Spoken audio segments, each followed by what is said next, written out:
In this video, I am going to discuss the most important and strategic approach for GATE exam. ठीक है, तो अभी आपको पता होगा गेट एग्जाम, जैसे हम सिविल इंजीनियरिंग डिपार्टमेंट की बात कर रहे हैं तो सिविल इंजीनियरिंग का गेट का जो एग्जाम है वो 14 फरवरी 2026 में है। तो ठीक है, अभी तो मुश्किल से हमारे पास लगभग लगभग 3 महीने से थोड़ा कम टाइम बचा हुआ है। तो अगर आप अभी तक प्रिपरेशन में हैं तो आपको क्या अप्रोच रखनी चाहिए जिससे आप गेट के एग्जाम में अच्छा मार्क्स गेन कर सकते हैं, तो इसको हम लोग समझेंगे सिलेबस के अकॉर्डिंग। तो सबसे पहले अगर हम लोग गेट का सिलेबस देखते हैं आईआईटी गुवाहाटी की साइट से, जो मैंने डाउनलोड किया है, उसमें जो इन्होंने सिलेबस है उसको 7 सेक्शंस में डिवाइड किया है। तो सबसे पहला सेक्शन हमारा इंजीनियरिंग मैथमेटिक्स का है।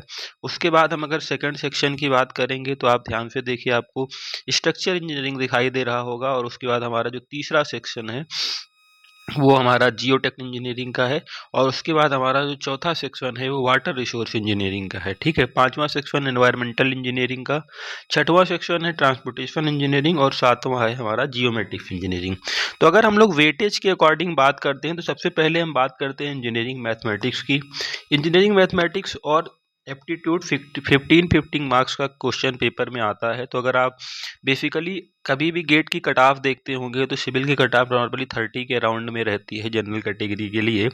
तो अगर आप अप्रोच करते हैं तो आपके पास एक बहुत बढ़िया तरीका है। अगर आप इंजीनियरिंग मैथमेटिक्स और एप्टीट्यूड को अच्छे से करके जाते हैं तो आप नॉर्मल, अगर आपकी प्रिपरेशन रहेगी फिर भी आप 20 आउट ऑफ 30 कर सकते हैं। या अगर आपने बहुत अच्छी प्रिपरेशन कर रही है तो 27 टू 28 आउट ऑफ 30 आप अरेंज कर सकते हैं। तो ये दोनों बहुत ही इंपॉर्टेंट सब्जेक्ट है जिनको आप बिल्कुल स्किप नहीं कर सकते हैं। मैथमेटिक्स के पोर्शन में आपको दिख रहा होगा लीनियर अलजेब्रा, जहाँ पे मैट्रिक्स के बारे में आप देख रहे होंगे। इसमें बहुत सारे question eigen value, eigen vector, rank निकालने से 1-2 नंबर में आ जाते हैं। ठीक है, फिर कैलकुलस आप देख रहे होंगे, इसमें पार्शियल डिफरेंशियल इक्वेशन और उसके बाद ये मतलब divergence, curl, vector, identity, lot of topics हैं जिनसे आपको क्वेश्चन पूछे जाते हैं गेट के पेपर में। उसके बाद एक इम्पॉर्टेंट जो 2 टॉपिक और हैं आपके, ऑर्डिनरी डिफरेंशियल इक्वेशन और पार्शियल डिफरेंशियल इक्वेशन। इनसे क्वेश्चन लगभग हर साल आते हैं। ठीक है, तो आपको ध्यान देना है कि आपकी अप्रोच कुछ इस तरीके की होनी चाहिए कि जो टॉपिक्स लगभग पेपर में बार बार पूछे जाते हैं वो टॉपिक्स आपके तैयार रहें। उसके बाद हम लोग बात करते हैं, हमने अभी तक बात करी है एप्टीट्यूड और मैथमेटिक्स की, जिससे आप इजीली, अगर आप थोड़ा बहुत अच्छी तैयारी करेंगे तो 25 से 30 के अराउंड नंबर ला सकते हैं, 30 आउट ऑफ। और हमें ये ध्यान रखना है कि हमारी जो गेट की बेसिक कट ऑफ आती है नॉर्मली 30 के रेंज में रहती है सिविल इंजीनियरिंग की, तो आपको इतना तो गेन करना ही करना है। इसके आगे अब हम बात करेंगे नंबर बढ़ाने की। ये आपको दिख रहा होगा सेकेंड पोर्शन जो हमारा स्ट्रक्चरल इंजीनियरिंग का है। इसके अंतर्गत आप ध्यान से देखेंगे तो आपको 3 सब्जेक्ट दिखाई, 3 क्या 4-5 सब्जेक्ट दिखाई देंगे। सबसे पहला आपका इंजीनियरिंग मैकेनिक्स है, दूसरा सॉलिड मैकेनिक्स है, तीसरा स्ट्रक्चर एनालिसिस है, चौथा कंस्ट्रक्शन मटेरियल और मैनेजमेंट है, पांचवा कंक्रीट स्ट्रक्चर और छठवां स्टील स्ट्रक्चर। अब आप तो तैयारी करने के पहले इन सब्जेक्ट का वेटेज देखना बहुत इंपॉर्टेंट है। इनका वेटेज क्या है, सबसे पहले हम लोग बात करते हैं इंजीनियरिंग मैकेनिक्स की। इंजीनियरिंग मैकेनिक्स का हमारे एग्जाम में वेटेज ज़्यादा से ज़्यादा 2 नंबर का होता है। एक सवाल या 1 नंबर का, या एक नंबर का और 2 नंबर का 2 सवाल। 3 नंबर से ज़्यादा का वेटेज नॉर्मली इंजीनियरिंग मैकेनिक्स का नहीं होता है। तो आप अपनी तैयारी को उस अनुसार से करिए कि जिस सब्जेक्ट का वेटेज अच्छा है वो सब्जेक्ट आपका तैयार होना चाहिए। दूसरा आपको सॉलिड मैकेनिक्स दिख रहा है, इससे लगभग 2 से 3 सवाल आते हैं, लगभग 4 से 5 नंबर का इसका वेटेज रहता है। स्ट्रक्चर एनालिसिस का भी वेटेज इसी तरीके से है, 3 से 4 नंबर का। उसके अलावा अगर हम बात करते हैं आगे, आप देखिए कंस्ट्रक्शन मटेरियल एंड मैनेजमेंट, ये नॉर्मली 1 सवाल या 2 सवाल इससे भी पूछा जाता है। कंक्रीट स्ट्रक्चर से भी 3 से 4 नंबर का ही पूछा जाता है, न्यूमेरिकल्स या थ्योरी मिला के। और स्टील स्ट्रक्चर का वेटेज भी 4 ही नंबर का है। तो टोटल अगर हम बात करते हैं सेकंड जो हमारा पोर्शन था स्ट्रक्चरल इंजीनियरिंग का, तो इसका वेटेज हमारे पेपर में लगभग 17 से 20 नंबर का होता है। तो अगर हम पूरा स्ट्रक्चर का पोर्शन तैयार करके जाते हैं, जिसमें आप देखेंगे 6 सब्जेक्ट में इसको डिवाइड किया गया है, स्टील स्ट्रक्चर, आरसीसी, तो ये सारा वेटेज मिला के आपको लगभग 17 से 20 नंबर का आप कर सकते हैं। तो आप इसमें, जैसे अभी तक आपकी तैयारी अच्छी चल रही है तो आप बहुत अच्छा, नहीं तो आप अपने एरियाज को डिवाइड करिए। आपको जहाँ से लगता है कि आप मार्क्स गेन कर सकते हो, जहाँ से आपके नंबर आ सकते हैं, उस सब्जेक्ट को अप्रोच करना ज़्यादा बुद्धिमानी का काम होगा। ठीक है, इसके बाद हम लोग बात करते हैं जियोटेक इंजीनियरिंग की। जियोटेक इंजीनियरिंग को 2 पोर्शन में डिवाइड किया गया है, एक आपका सॉइल मैकेनिक्स और दूसरा है फाउंडेशन इंजीनियरिंग। नॉर्मली जो गेट का पेपर होता है उसमें 12 से 15 नंबर का ये दोनों पोर्शन मिला के आता है, और आपको ये याद रखना है कि ये दो सब्जेक्ट बहुत स्कोरिंग हैं। अगर आप इनको अप्रोच करते हैं, इनके बारे में थोड़ा सा भी आप एफर्ट डालते हैं, डिटेल में थोड़ी सी भी स्टडी करते हैं, तो आप अच्छे नंबर यहाँ से 8 से 10 नंबर नॉर्मली ला सकते हो। और आपकी तैयारी अगर बहुत अच्छी रहती है तो आप 12 से 15 मार्क्स का भी पेपर कर सकते हैं। ये डुएबल होता है, और जिन बच्चों के गेट में अच्छे नंबर आते हैं उनका जियोटेक नॉर्मली बहुत अच्छा होता है, जिससे उनको रैंक गेन करने में हेल्प मिलती है। अब हम बात करेंगे अपना चौथा सेक्शन जो होता है वाटर रिसोर्स इंजीनियरिंग में। वाटर रिसोर्स इंजीनियरिंग को 4 कैटेगरी में डिवाइड किया गया, आप देख सकते हैं। एक आपका फ्लूइड मैकेनिक्स है, एक हाइड्रोलिक्स है, एक हाइड्रोलॉजी है, और एक इरिगेशन है। इरिगेशन का पोर्शन भी वही 3 से 4 नंबर का है, जिसमें आपको ध्यान देना होगा कि कुछ क्वेश्चन ड्यूटी और डेल्टा से पूछे जाते हैं। कुछ क्वेश्चन हमारे जो टाइप्स ऑफ इरिगेशन है और या इरिगेशन की बहुत सारी जो एफिशिएंसी के बारे में वहाँ से सवाल पूछे जाते हैं। उसके अलावा जो कैनाल होती है, कैनाल की डिज़ाइन से जहाँ पे लेसी थ्योरी और केनेडी थ्योरी से कुछ क्वेश्चंस पूछे जाते हैं। बाकी जो लास्ट में ग्रेविटी डैम्स वगैरह में आपको सवाल मिलते हैं। तो ये 3 से 4 नंबर का है। सिलेबस बहुत वाइड है, अगर आप इसको पढ़ेंगे तो आपको अच्छा खासा टाइम देना पड़ेगा, तो आप अपने हिसाब से इसको अप्रोच कर सकते हैं। 3 से 4 नंबर में इरिगेशन इंजीनियरिंग पूछी जाती है। बात करेंगे हाइड्रोलॉजी की। हाइड्रोलॉजी में भी आपको रन ऑफ से सवाल मिलते हैं। दूसरा, आपको फाई इंडेक्स क्या होता है, डब्ल्यू इंडेक्स क्या होता है, एक्यूफर क्या होता है, स्पेसिफिक यील्ड, स्पेसिफिक कैपेसिटी, इस तरीके के जो कुछ बहुत फेमस टॉपिक हैं, इनसे सवाल आपको मिलते ही मिलते हैं। इसका वेटेज भी वही 3 से 4 नंबर का है। तो आपको अप्रोच करना है, सवाल छोड़ने नहीं है, इनको पढ़ना भी है अच्छे से, जिससे आप इन दोनों सब्जेक्ट में जो ईजिली बहुत मुश्किल नहीं है, बहुत मतलब नॉर्मली बहुत डिफिकल्ट नहीं होते हैं, जिनसे आपको मार्क्स गेन ही करने हैं। इसमें एक पोर्शन जो आपको हाइड्रोलिक्स वाला दिख रहा होगा, ये बेसिकली ओपन चैनल फ्लो के बारे में यहाँ पे आपको बहुत सारी चीज़ें दिख रही होंगी, जैसे चैनल हाइड्रोलिक्स में energy depth relationship, specific energy, critical flow, hydraulic jump क्या होते हैं, यूवीएफ क्या होता है। ये सारे क्वेश्चंस में से आपको लगभग 5 से 6 नंबर के क्वेश्चन आते ही आते हैं। आपको अप्रोच करना है, ये बहुत ही ईजी पोर्शन पड़ता है हाइड्रोलिक्स वाले पोर्शन में, सबसे ज़्यादा मतलब स्कोरिंग भी है और बहुत ज़्यादा डिफ़िकल्ट भी नहीं है। तो इनसे आपको अप्रोच करना है और इसको अच्छे से करके जाना है, जिससे आप बढ़िया नंबर ला सकते हैं एग्ज़ाम में। अब बात करते हैं फ्लूइड मैकेनिक्स की। फ्लूइड मैकेनिक्स का जो अपना ओरिजिनल पोर्शन है वो काफ़ी बड़ा है।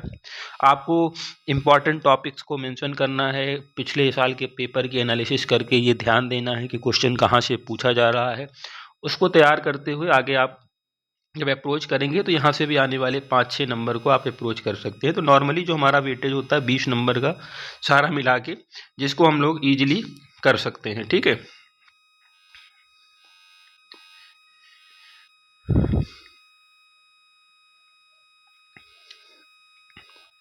अब हमारा जो 5वां पोर्शन है एनवायरमेंटल इंजीनियरिंग, बहुत इंपॉर्टेंट है।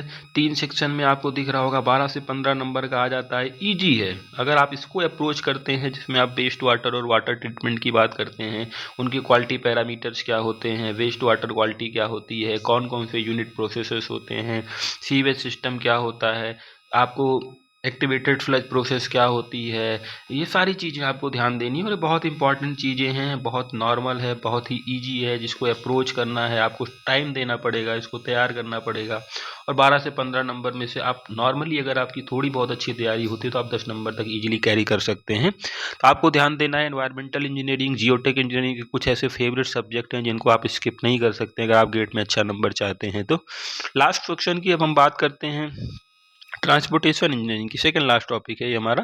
ट्रांसपोर्टेशन इंजीनियरिंग में बेसिकली हम देखते हैं इन्होंने एक ट्रांसपोर्टेशन इंफ्रास्ट्रक्चर के बारे में किया है, जहाँ पे ज्योमेट्रिक डिजाइन ऑफ हाईवे, जहाँ पे हम हाईवे में जो क्रॉस सेक्शंस एलिमेंट होते हैं, साइड डिस्टेंस क्या होती है, हॉरिजॉन्टल डिस्टेंस, वर्टिकल अलाइनमेंट क्या होते हैं, geometric design of railway track में स्पीड क्या होती है, उसमें कैंट कितना रखा जाता है, हाईवे पेवमेंट में कौन से मटेरियल्स यूज किए जाते हैं, IRC कोड्स के बारे में बात किया जाता है, ट्रैफिक इंजीनियरिंग के बारे में।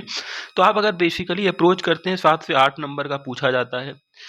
आसान तो है लेकिन लेंदी भी है, तो आपको डिवाइड करना पड़ेगा आप कौन से टॉपिक्स को पढ़ के जा रहे हैं। सारा पढ़ के जा रहे हैं तो आपके लिए ट्रांसपोर्टेशन करना इंपॉर्टेंट है।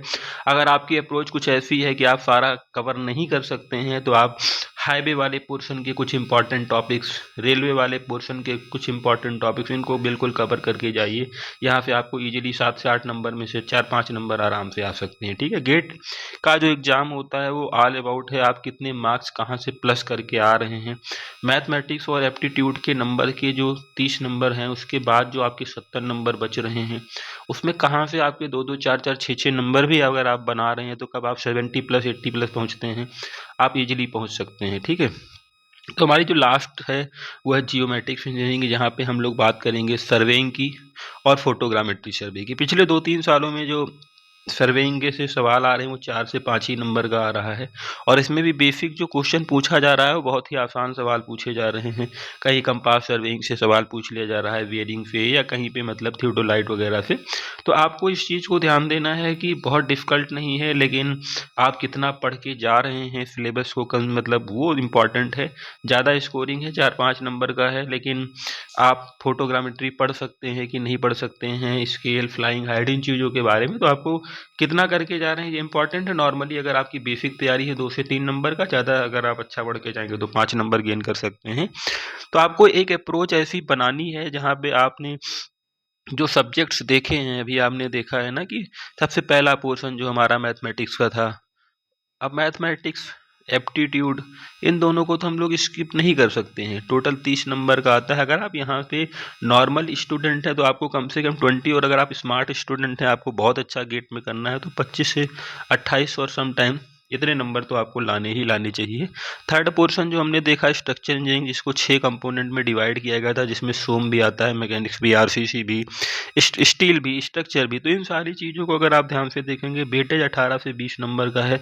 आप कितने भी अच्छे स्टूडेंट हो, अगर आप 18-20 कर सकते हो तो बहुत अच्छा, नहीं तो आप नॉर्मल स्टूडेंट हो तो आप इसके नीचे कम से कम 12 से 13 नंबर रखिए, जिससे आपका थोड़ा बहुत स्कोर इम्प्रूव होता रहेगा। उसके बाद हमने जो थर्ड कैटेगरी थी, उसमें हम लोगों ने फ्लूइड कैटेगरी, जो हमारी फ्लूइड मैकेनिक्स वाला पोर्शन है, जिसमें हम हाइड्रोलॉजी, इरिगेशन, सारी चीज़ों की बात कर रहे हैं, वहाँ से भी आपको कम से कम जो तीनों चारों चीज़ें मिला के 15 नंबर के आ रहे हैं, या ज़्यादा से ज़्यादा कभी कभी वेटेज बढ़ के 20 नंबर हो जाता है। यहाँ पे भी अगर आप नॉर्मल स्टूडेंट हो तो आपको 12-13 नंबर करना ही करना है, और अगर आप बहुत ब्रिलियंट स्टूडेंट हैं तो इसमें आपको 17 से 18 नंबर का स्कोर अपने माइंड में लेके चलना है, ठीक है। इसके बाद हम लोग बात कर रहे हैं एनवायरमेंटल इंजीनियरिंग की। बहुत स्कोरिंग है, मतलब ईजी भी है, स्कोरिंग भी है, 12 से 15 नंबर का पेपर में आ रहा है, और अगर आप अप्रोच करो ईजिली तो 8 से 10 नंबर आपको लाने ही लाने हैं। अगर आप बहुत अच्छा कर रहे हो तो आप 12 भी नंबर ला सकते हैं। तो आपको ये माइंड में रखना है कि आपको कहाँ से स्कोर करना ही करना है, जिसको आप स्किप नहीं कर सकते हैं। आप जियोटेक की बात करते हैं, आप सर्वेइंग की बात करते हैं, आप ट्रांसपोर्टेशन की बात करते हैं, ये कुछ सब्जेक्ट हैं जहाँ से आपको स्कोर बनाने हैं, गेन करना है। आपका ईजी टारगेट 80 प्लस होना चाहिए, जिसको लेके आप अच्छी एपीएसयू में जॉब पा सकते हैं, किसी हायर एजुकेशन के लिए आईआईटीज में जा सकते हैं। तो आपका जो बेसिक एम होना चाहिए वो वेरी क्लियर होना चाहिए, आपके सब्जेक्ट आपको क्लियर होने चाहिए, आपको नंबर कहाँ से अरेंज करना है, कहाँ से लेके आना है। और अगर आप इतने नंबर का अटेम्प्ट करके चल रहे हैं तो भी अगर आप 70 प्लस 75 प्लस भी लेके आ रहे हैं तो भी बहुत अच्छा स्कोर है गेट के एग्ज़ाम के लिए।